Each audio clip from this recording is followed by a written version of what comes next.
probinsya nakadawat ng listahan sa mga kabilin sa kultura na may inisyatibo para balikadyan ang katalagman.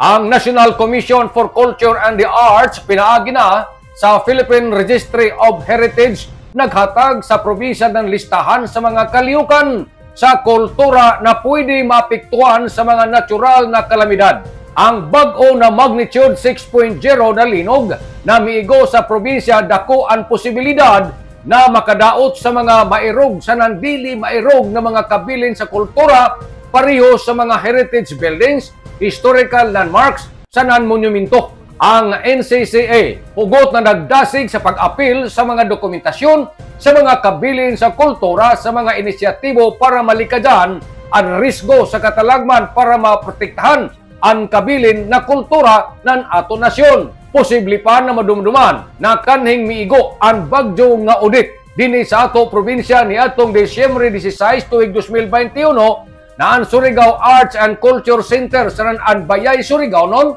medyo nadaot tungod kay ang mga kahoy na palibot na tumbahan ang atop na mga edipisyo, pero gamay ra nadaot ang narehistro sa mga kagamitan na gidisplay. Ini na insidente nagpukaw sa kaisipan sa kagawhan ng probinsyal para mas maprotektahan pa ang mga display cabinets sa mga edipisyo. Si Governor Robert Lyndon Barbers nagmando na paligunon sa dadawon ang structural design sa provincial capitol buildings sa Anbayay, Surigao noon kay ini na mga artistiko sa historiko na bahandi parte na sa cultural treasures sa probinsya. Ini na cultural legacy dapat protektahan sa ipreserbar sa gobyerno base sa National Culture Heritage Law ang laong ni Governor Barbers.